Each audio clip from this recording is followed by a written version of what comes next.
name is Kevin. I'm Vice President of the Hawaii Parkinson Association, and I will be your moderator for this event. And so I will go ahead and ask for your forgiveness on my bad dad jokes, but that's part of my shtick. So anyway, welcome to Hawaii Parkinson Symposium 2025. It's Parkinson's Awareness Month. You guys are in for a real treat this year. We have a great lineup of speakers and talent. And last year, just to talk a little bit about the flow, last year we did a situation where we did a panel, and it was more just Q&A. So we're kind of doing a hybrid this year where each speaker is going to have a mini presentation, and then we're going to get them all up here, and we'll do a panel discussion where you can ask your questions. So I'll ask for you if you can kind of withhold your questions till the end when we do the panel, and I guarantee you I'll get them all answered for you guys, okay? Also, we're not live streaming this, but we will be recording this, and there will be a nice edited version of this coming out in a couple weeks after the symposium. So if you thought you missed things, you'll have an opportunity to watch it again, and also share with friends and family who may be interested as well. A couple of housekeeping things. If you have not found it out yet, the bathrooms are in the open area there to the left by security. The doors are propped open, so I don't think you need a security code, but just in case, there's a code on the wall there, but I think it's gonna be propped for the whole event. Validation, if you parked in the parking lot, see the registration area and get a validation. If you did valet parking, you don't need the validation. Okay, so the other thing we're gonna be doing throughout the event, we do have some Parkinson's trivia. And so we have 6 gift cards to give out. So when I do the trivia, you have to make yourself heard. Stand up, yell. Whoever has the right answer that gets my attention first with the correct answer will get the gift. So don't be shy on that. So, okay, let's go ahead and get started. So I want to introduce Glenn Higa, who is the president of the Hawaii Parkinson's Association. And thank you for coming. Thank you.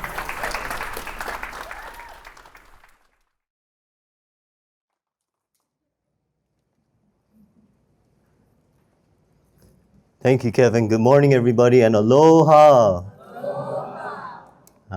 Okay, let's try that one more time. Let's go. Let's go, everybody. One more time. 1, 2, 3. Aloha. Aloha. There we go. There we go. Okay. On behalf of the Board of Directors of the Hawaii Parkinson Association, our volunteers and our sponsors want to thank everybody for attending this morning's symposium. Why this symposium is important? A couple reasons. One is education, okay?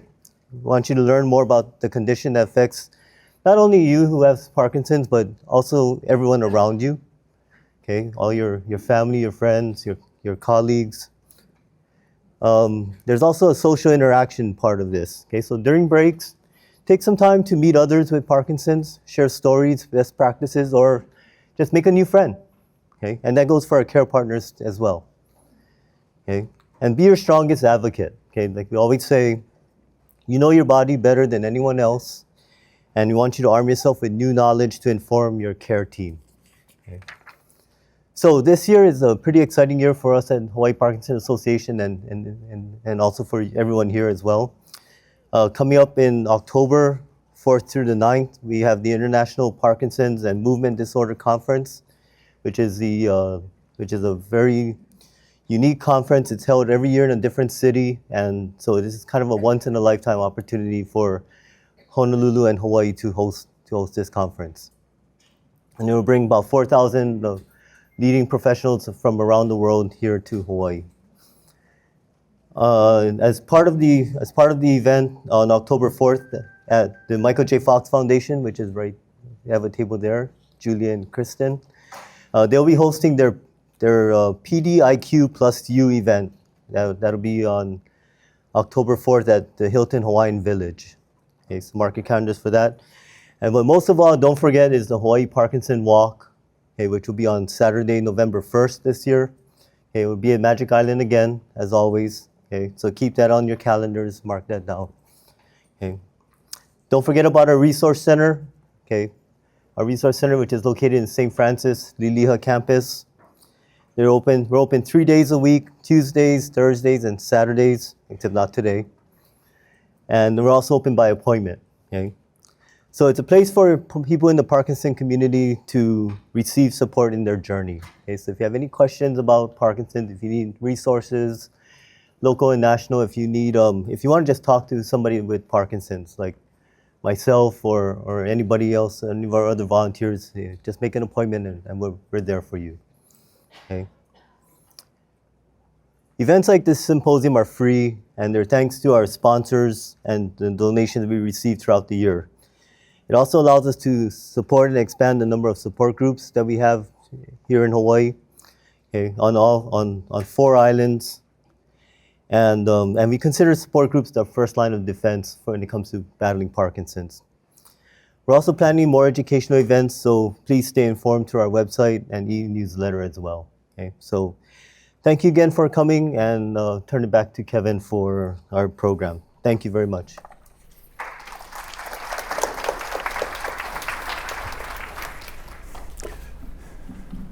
We're just slightly different heights there. Okay, let's start with our first Parkinson's trivia. Let's pick a fun one to start out with. Okay, remember, you gotta get my attention with the right answer. The first trivia is, which famous American artist, known for his landscapes and natural scenes, was diagnosed with Parkinson's disease later in life? Hand, who's that? Nope, this is an artist. Okay, little tip. He's got really bushy hair. Bob Ross. All right. So, gift certificate from California Pizza Kitchen. Come see me afterwards.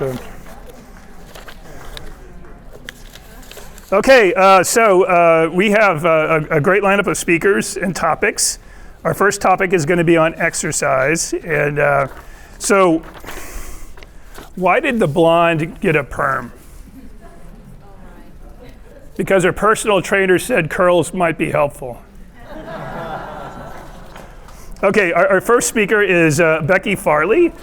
Becky received a PhD, don't encourage me, sorry. Becky received a PhD in neuroscience from the University of Arizona, a Master's of Science in Physical Therapy from the University of North Carolina, and a Bachelor of Science in Physical Therapy from the University of Oklahoma. During her postdoc, she co-created LSVT BIG therapy program, which is an international program now, and completed the initial National Institutes of Health research on its short-term benefits. Dr. Farley has now pioneered a comprehensive motor cognitive approach to Parkinson's specific functional skill training called PWR, or Power Moves. This curriculum targets multiple motor and non-motor symptoms and can be adapted for any level of severity. In 2010, she founded the nonprofit Parkinson's Wellness Recovery and launched the PWR Gym in Tucson, Arizona, which is a model community facility that implements early and ongoing access to exercise as medicine. Globally, Dr. Farley, along with the PWR faculty, have trained over 7,000 therapists and exercise professionals to collaborate to provide shared focused Parkinson's-specific rehabilitation and exercise. I'd like to welcome Dr. Becky Farley. Thank you. Thank you.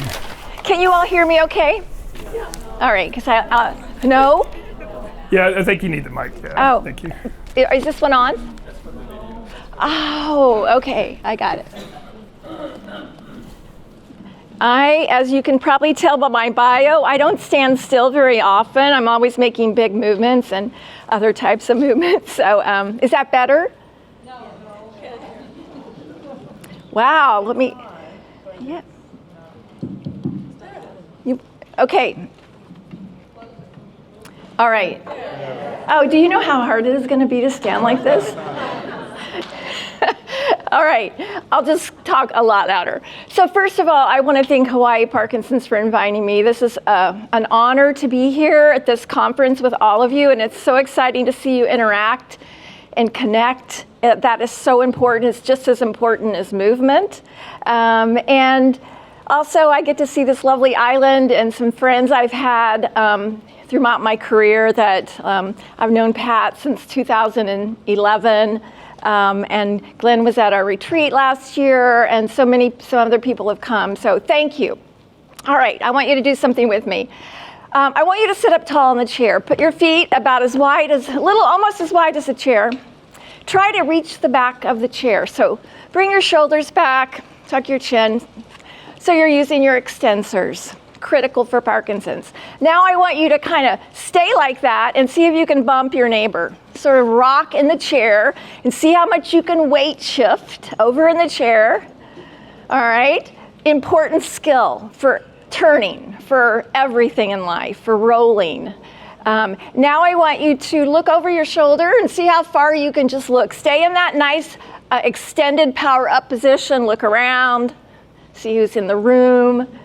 And now I want you to basically just stomp your feet. Keep them wide so that you're actually starting to move dynamically where balance gets difficult. So those 4 skills are specific skills that deteriorate in Parkinson's.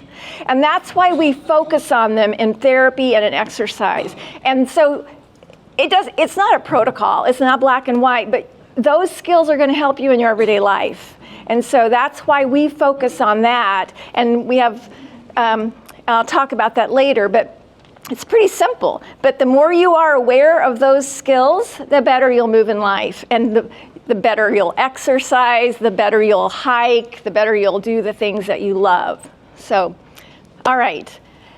I want to take 1 second before I talk about movement or exercise as a medicine. So I'm on the local planning committee for the World Parkinson's Congress, which is going to be in Phoenix, Arizona in 2026. And so I go around and talk about it and welcome people to come to Arizona.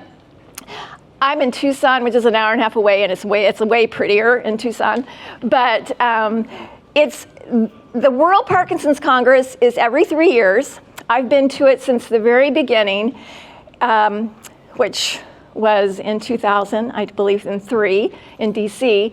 And it's the first Congress, World Congress, that brings together people with Parkinson's, researchers in basic science, and then clinical science. And there's 3 tracks all day from 8 to 6 of people to go hear. And they all want to hear from you, and they want to talk to you.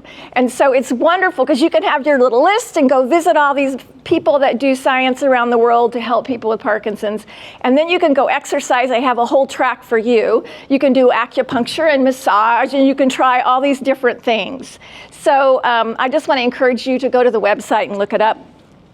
It's empowering. It's the kind of information that can inspire you, and you'll meet people from all over the world with Parkinson's, and you get to talk to the researchers, and lots of opportunities. So we will be there as an organization exhibiting.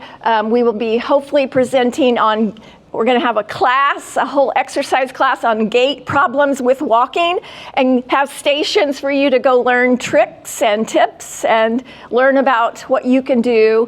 And there's a ton of other programs. So please check it out. And you know what? I need that changer. Is it? Oh, here.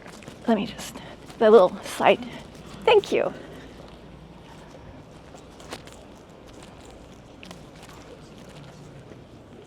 Okay. All right, so this is the topic. Exercise is medicine. So clap, because it is. The research is finally here, enough of it that it cannot be denied. If your doctors don't recognize it, I have articles you can give them. If people don't value exercise, you need to. All of us do, but it is truly medicine for Parkinson's, and I'm going to try to define, well, what is that? What does it mean for me? What should I be doing? And please save questions for the end. if someone has an urgent one and you want to get up and be loud and say, wait, I don't get that, just do it and I'll try to cover it right then. But you have so many options. There isn't a magic exercise. What I think of, and so I'll talk about there are essential ingredients that you want, sort of the essentials that really are going to change your brain and body and help you get better and stay better. I am biased, I have to say. I have believed in this since 2005 when I completed a clinical trial where I had people with Parkinson's move their whole body big and fast. And it had never been done before at that point. In fact, there was only about 7 research articles about exercise in humans that was really exercise. And they were on treadmills or a bike. So it had just started. And I was just doing research with a physician on my postdoc. And I saw people and I was like, wow, why are they moving so small and slow? And I tried to do research to understand why, and we published some research from that. And then I'm like, as a therapist, well, we need to do something about it. Let's just make people move big and fast. And my career changed because I was the treating therapist because no one had done it before. I had to come up with a protocol. And I saw what a difference it makes in people. So the training of amplitude is one of those essential ingredients. It is not the only one. And you can train amplitude in everyday life 100 ways. It does not need to be in a box. And so that's why I had collaborated with something called LSVT Loud, which had 20 years of research on it back then. It was really ahead of the game. And I decided I don't want to do big for the rest of my life. I want to do more. I want to help people because there's so much more research I know you need. So that was the beginning of a therapy protocol. That is still existing and it's still good, but it is a very limited and constrained approach to Parkinson's. There's too much research that can't be denied out there for you. So that's why we have Power Moves and we go around and we train. As an organization, we have a local gym in Tucson, a one of its kind, 16,000 square feet of gym and rehab. And we see people all day. It's a membership and insurance and cash-based thing. And it's been successful, and we've learned so much from it in terms of feasibility of helping people get access to this kind of exercise for life. We educate people all over the globe. We've trained, as I said, at least 7,000 people. And we're going to be working with partners to try to expand our access, because our mission at Power is to, we want all people with Parkinson's to have access to exercise as medicine, not just the people in Tucson or the people that come to our retreats. We really want people to have this everywhere. So we are gonna expand that. And then we have virtual, I'll talk about a little at the end, and we have a retreat, which was the first thing I did as a nonprofit. I had no money. I was finishing my postdoc, and I thought, oh, I'll open a nonprofit. I'll not make any money there either. And we had a retreat, and that was so successful. And it was a kickstart, and I wish each of you could have your own retreat at diagnosis, because I think it's what would change your trajectory immediately, because the sooner you get on board, the better. And so the retreat was designed to just give you everything, and people exercise 3 and 4 hours a day when they didn't even think they could move, and they do it, and they still stay awake for the evening fun. So it's possible. You can do a lot more than you think you can. The Parkinson's is what's telling your mind and your perceptions that you don't need to, that you're already moving enough. And that truly comes from the Parkinson's symptoms, from the problems that evolve from the disease. So you can overcome a whole lot of those. All right, so I do have 45 minutes, right? Okay, would somebody give me a 5-minute, like? I got you. Okay. First of all, as I mentioned, in the 1990s, no research on real exercise and effort. And then in 2000, all of the animal research was published right when I was in a postdoc working with a movement disorders physician, and I was blown away. I had read the research on stroke. I knew neuroplasticity was for stroke rehab, but no one had thought about it for Parkinson's. The fact that a neurodegenerative disease can get better. I used to give talks in 2000, and people in the audience would just stand up and be like, "What are you talking about? Brain change in Parkinson's? How can that be?" But it happens. So I published in that early 2000 and decided to continue in this direction of Parkinson's. And now today, it's tripled. There are so many studies on exercise that they're starting to do systematic and meta-analyses where they take a whole group of high-quality studies, they put them together, and the experts summarize them, and they try to, it's where they fine-tune. They start to look for smaller questions, like what's the dosage of cycling? Or what exercise is best for balance or walking? Or they start to tease it apart, and the studies keep accumulating. And so now we're learning some really cool new information on all these studies that are out there. And they also help define what's the need, what other studies are needed. Okay, so I just want to put in perspective, it matters when you start to exercise. And so I want to give you an idea of the timeline.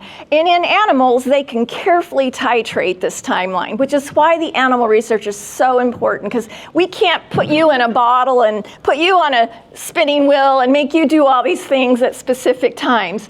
But on the you can even say, okay, there's healthy populations living with Parkinson's. There's people who are preclinical. They may have a genetic marker or other risk factors. They don't have any signs of Parkinson's. They're just living with this idea of I may be at risk. And then there's this line represents when the dopamine neurons start to die. You see on the scale dopamine cell death.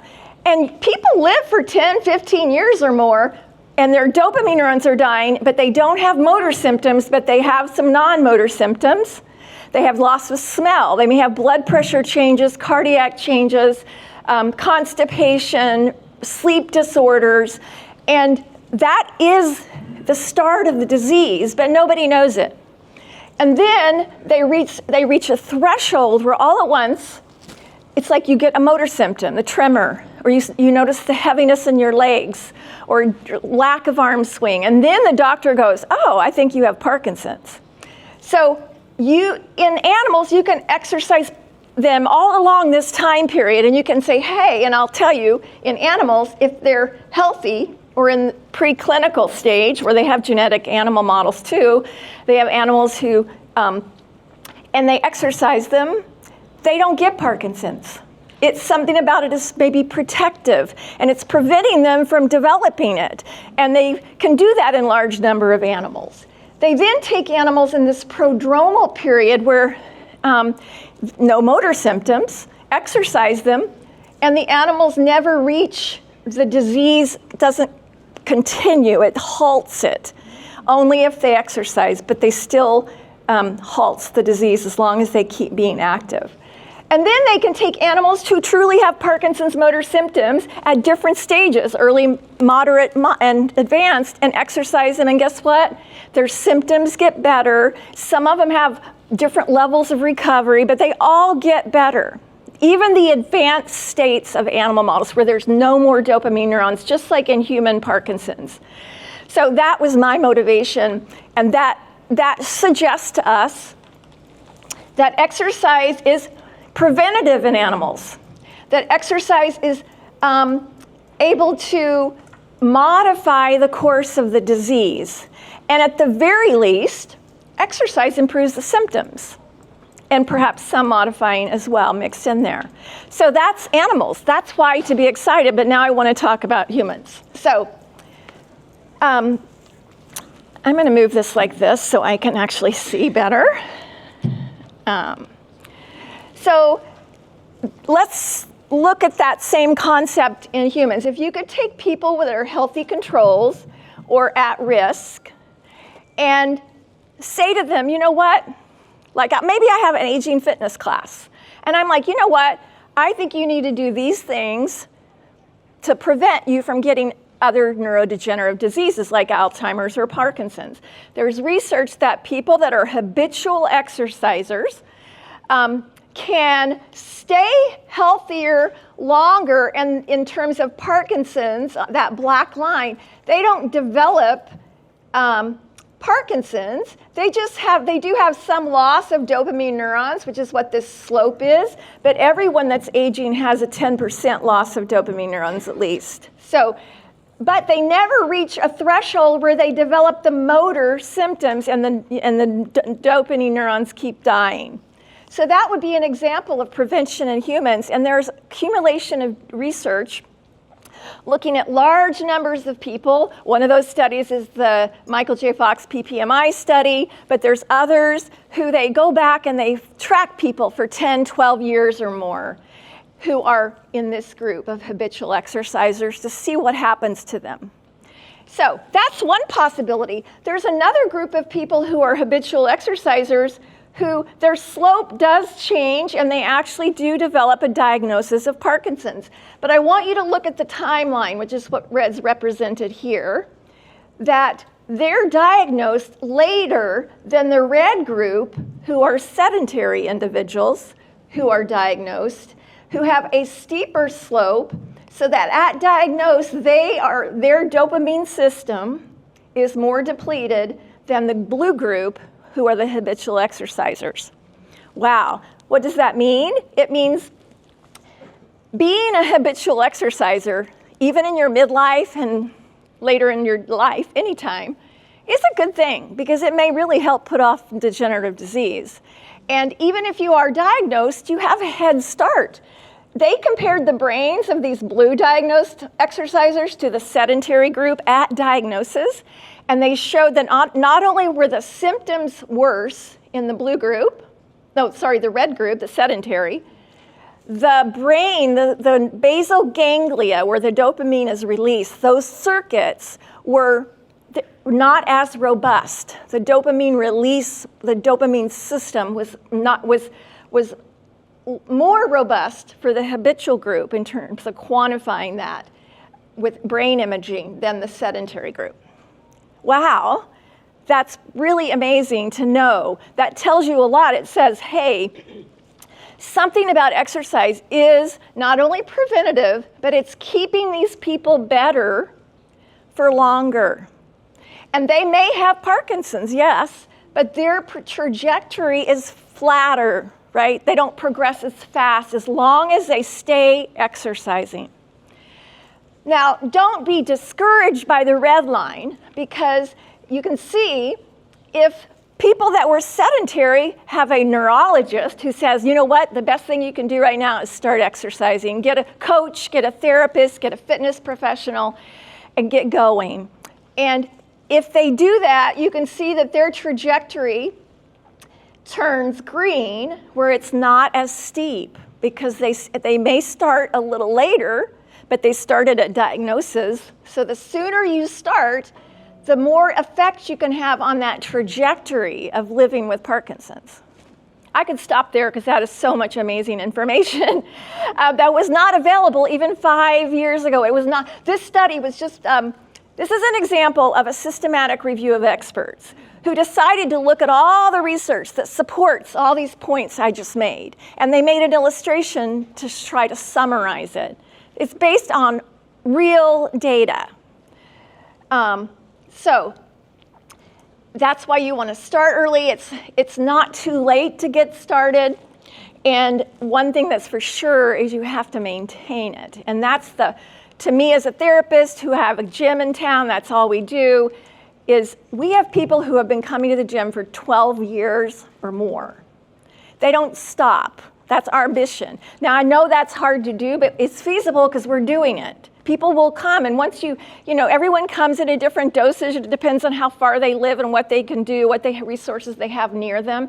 But they have access to us, Parkinson's specialists, who can coach them, who can, we update our classes all the time based on research. We're not going to stick with one protocol over and over again.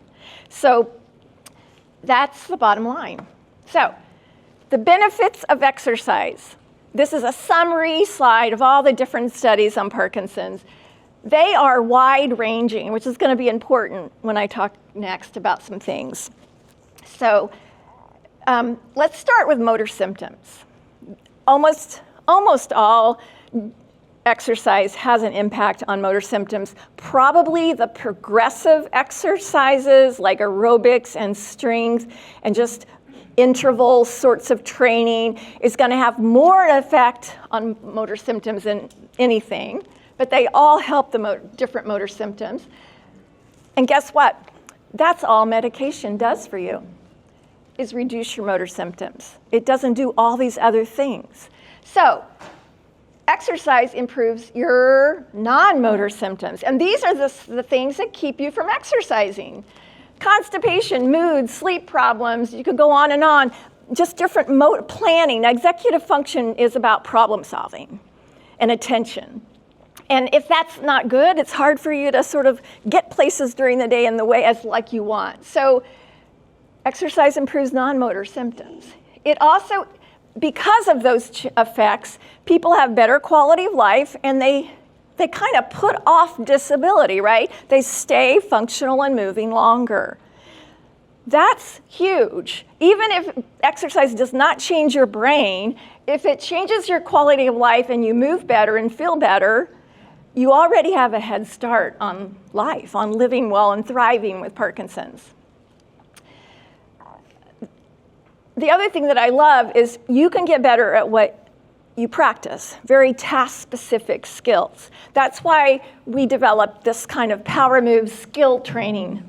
It's just fundamentals. It's kind of like when I watch you box or dance or do Tai Chi or do strength training, I need to be looking at your quality of practice, and the things I'm going to look for are the kinds of things I showed you.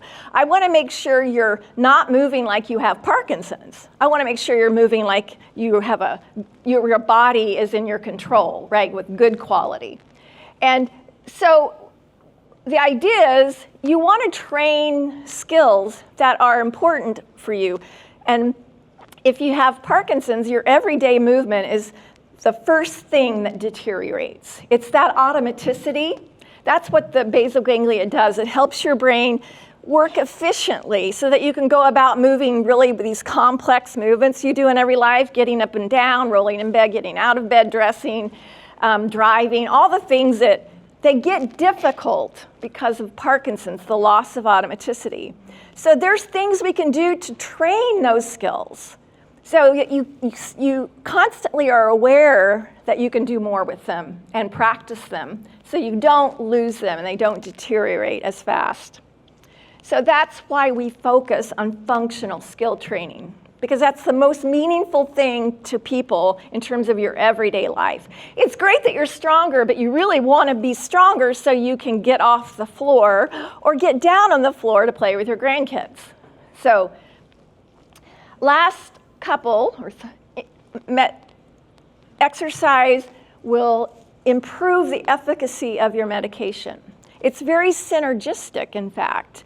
They have studies now that show that those habitual exercisers over 6 years or more now have a reduced need for medication. So the dopamine meds you take, they help you move better so you get more out of exercise and want to exercise, but then exercise helps you need less medication. And they work synergistically because the meds help your motor symptoms, and then here comes exercise and builds on that. So that's awesome.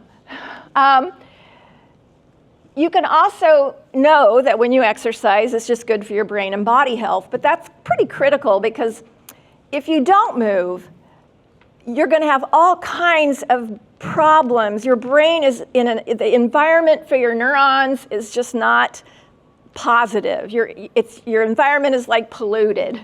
And you need to just do basic movement and exercise to help your brain work the most efficient, and to also help your muscles, which talk to your brain, and your, I can't remember, but they all need to talk and be synergistically together. And then the last thing about exercise that we don't have any other drug for right now, or any other therapy for, is it is right now has the highest potential for being disease modifying. And that's what I want to come back to, because it is not proven yet. You might hear, oh yes, it isn't fully proven, but it's getting there. And I'm going to tell you a few cutting edge stories about that. So when you exercise, there's all kinds of brain change that happens. Some of it is related to more general brain health. I mean, we all need to have release neurotrophic factors so that we don't lose our memory and we think more efficiently, and our cells stay healthier. We all need to get rid of inflammation and help our cells produce energy and ATP. But this is really important when you have a disease, a neurodegenerative disease, because it's working so hard to help you. And those cells are really going to tire out. You've got to keep them healthy by the brain health mechanisms that are triggered by exercise. There's also more Parkinson's specific changes in the brain related to the dopamine system that can really affect specific problems that only people with Parkinson's may have. So, in other words, those dopamine circuits that are still working pretty well, because they don't just all die, they just kind of some get more and more reduced or ineffective. But your brain, when you're trying to figure out all this movement and how to do it, and it's kind of having to relearn normal movements, your brain tries to turn on the best, most efficient circuits it can. So it's going to enhance the connection of those spared circuits. Take advantage of what you got, but then you can also repair the damaged ones and help them work better. And that's been documented in PET imaging, where they can look at those circuits and see that there's not only increased connectivity, but there's been a difference in the balance between the circuits on what's being recruited. There's one study that has started to look at brain atrophy. There's others that have started to look at the neurons themselves. So think about it. What if exercise could keep those dopamine neurons alive longer, like they showed in the animal studies?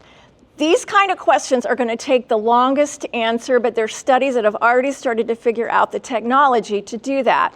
And they have pilot data to show that the dopamine neurons, well, I won't even explain what, but the cells are healthier, they're more functional, and it's because of something that it's a protein, it's melanin. You've always heard that the dopamine neurons, over the years, they accumulate melanin.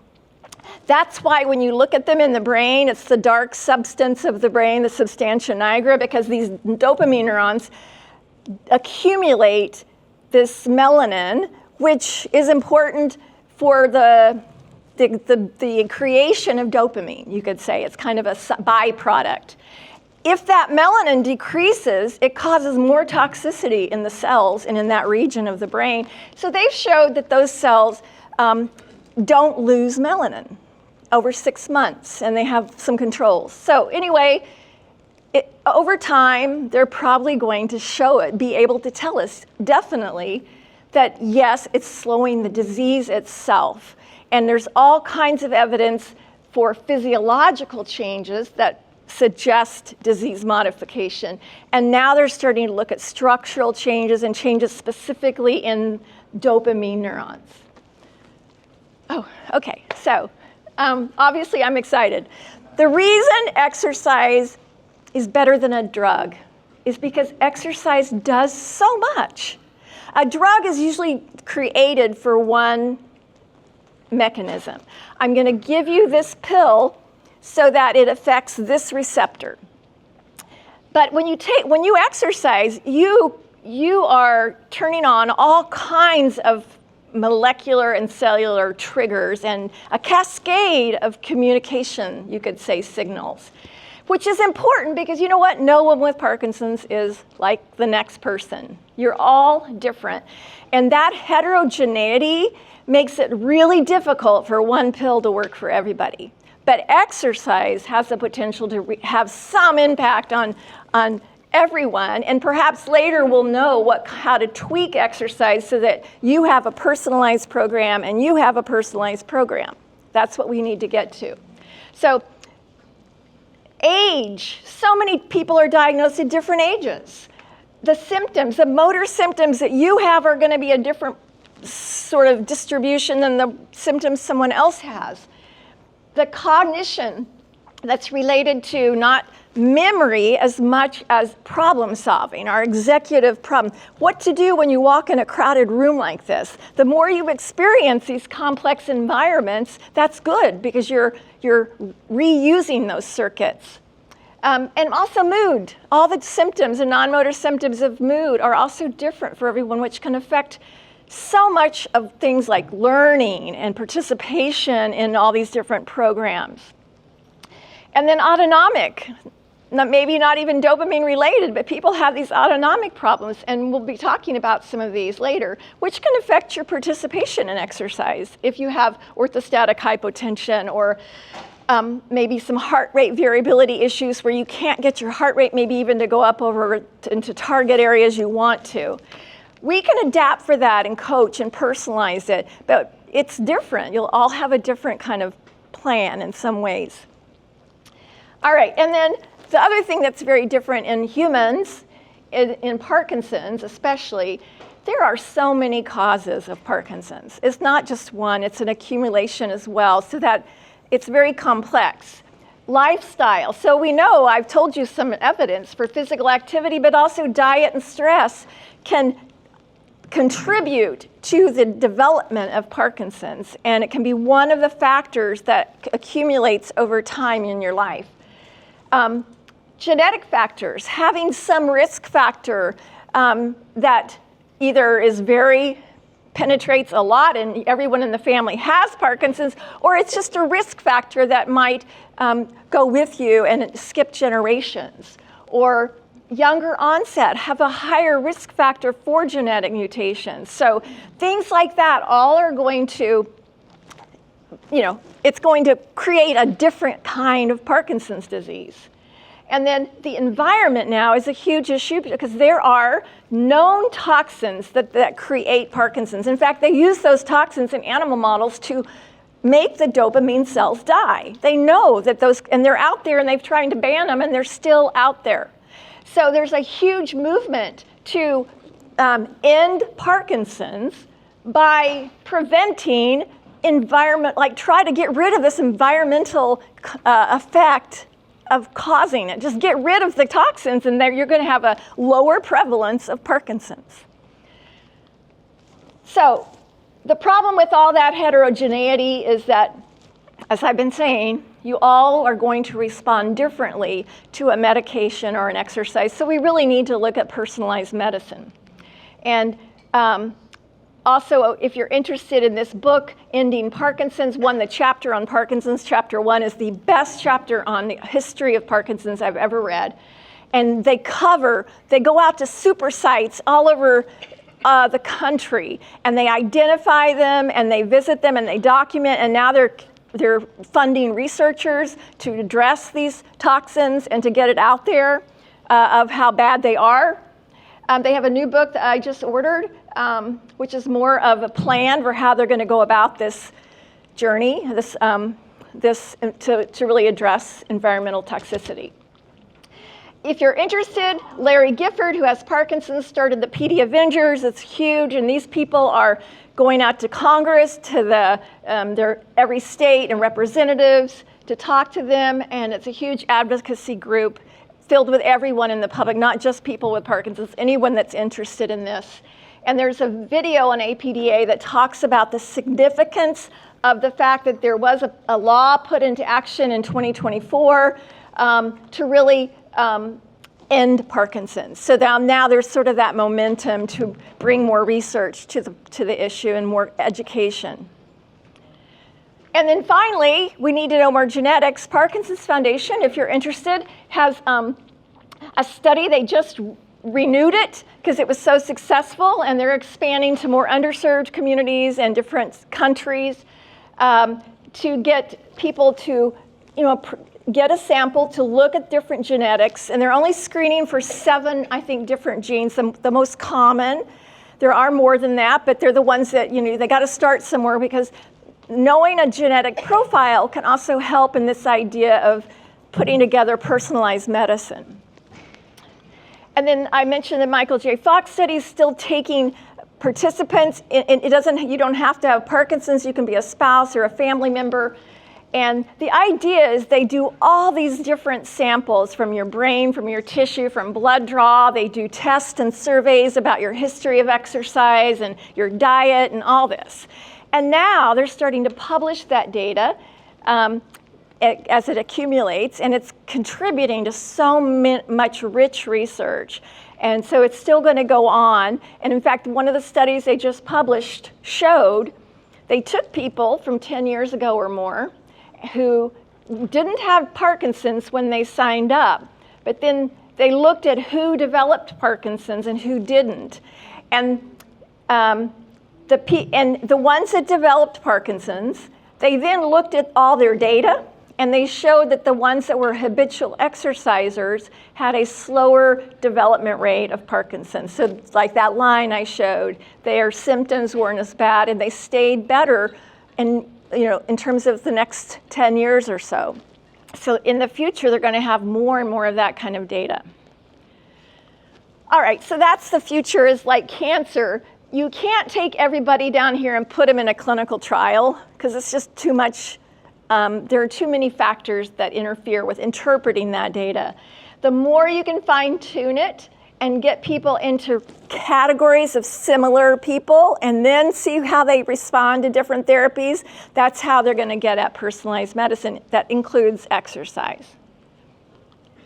Okay, so now I'll talk about exercise real quick. Specifically, one, I want you to leave knowing that all physical activity is essential and contributes to your brain health and plasticity and symptoms, everything. So a subset of what you do during the day is defined as exercise, where it's very structured and systematic, and you do it at certain times and for certain periods of time. And the purpose of most exercise is to just improve your fitness, sort of, or maybe brain health in general. But in Parkinson's, it's going to become more and more important. So where do you start? Well, first of all, we all have to sit less, because most of us, if you sit 70% of the day, just think about it. What if you just sat 50% of the day? You've already increased your physical activity, your energy metabolism. You're already helping the brain and the body. You're weight bearing more. You're moving your muscles more. Your muscles are talking to your brain more. So everything's just more activated. And there are, you can measure this idea of energy.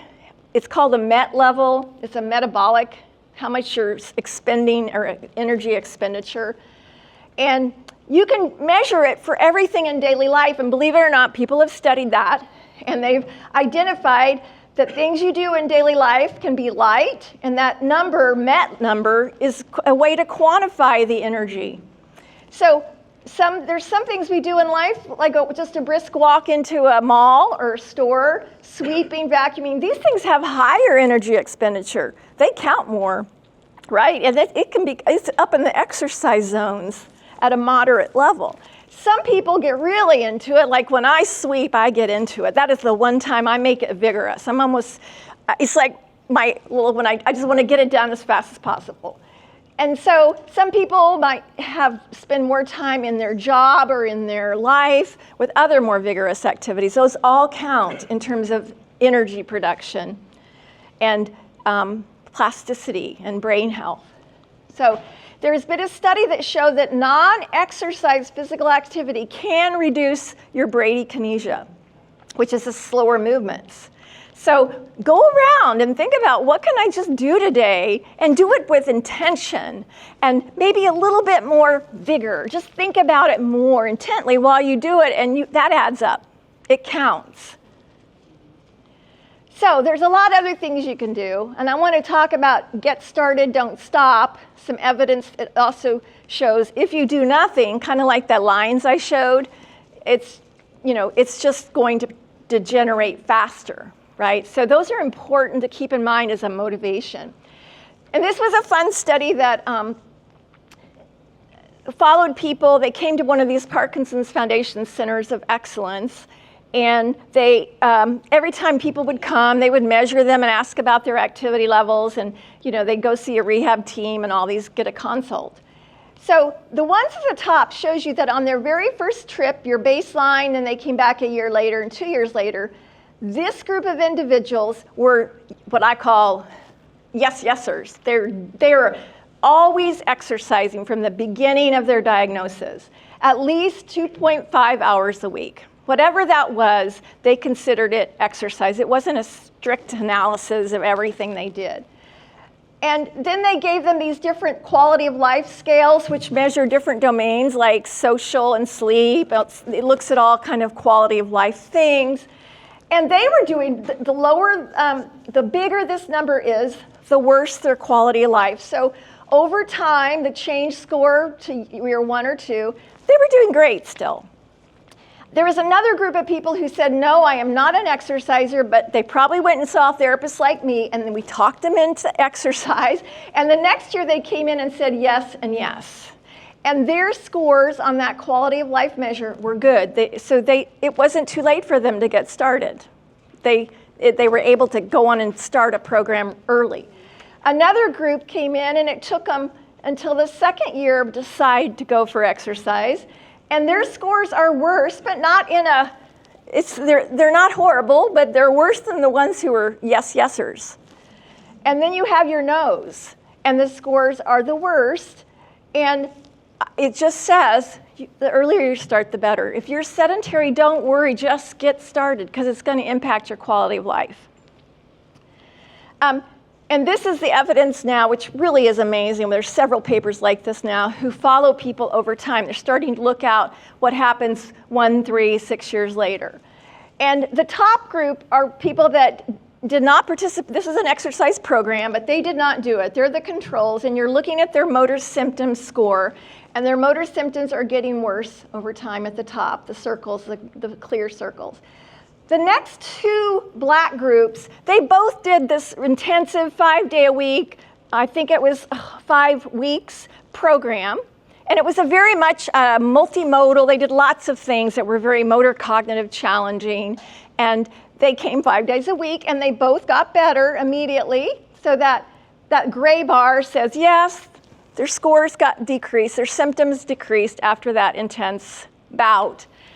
And then one group continued to come in 2 or 3 times a week for 6 years and do that same program. And their symptoms stayed lower, better.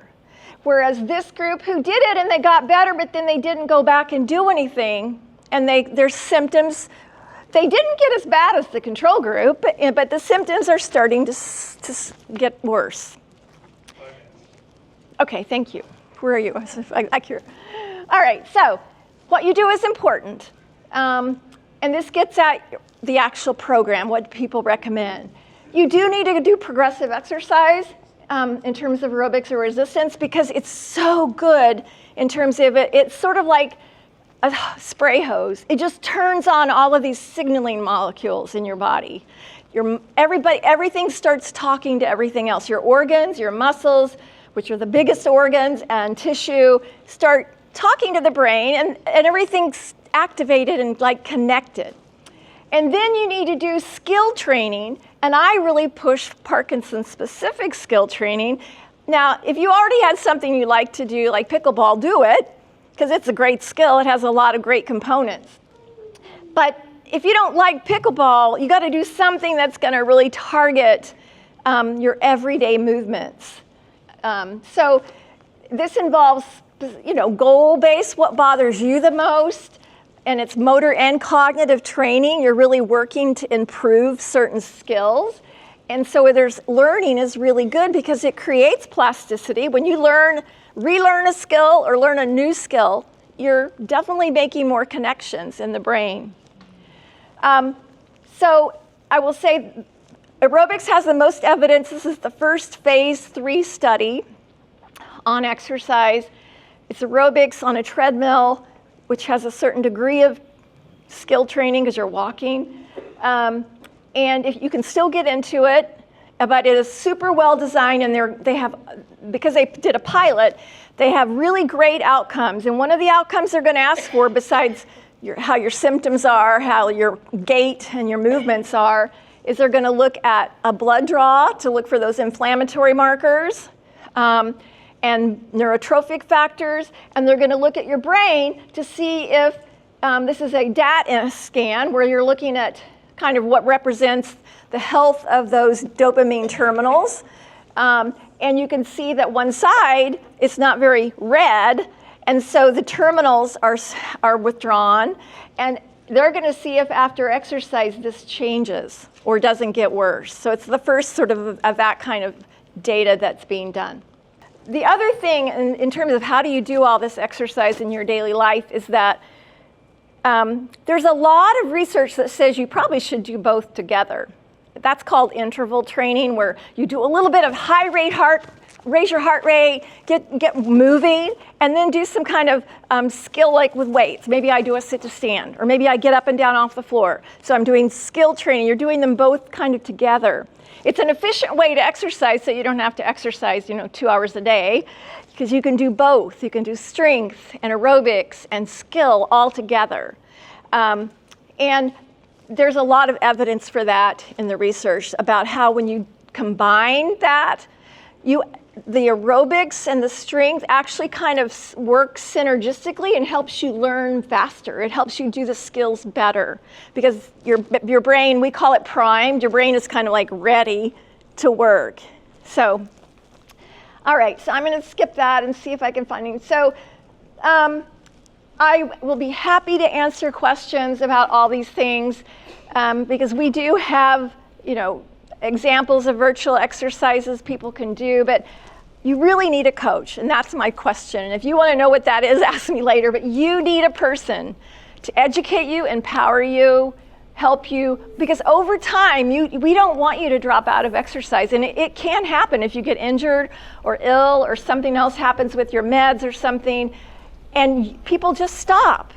And if you come in and do one-on-one rehab, PT and OT, we can work on whatever that problem is to get you back into exercise, because it's not enough.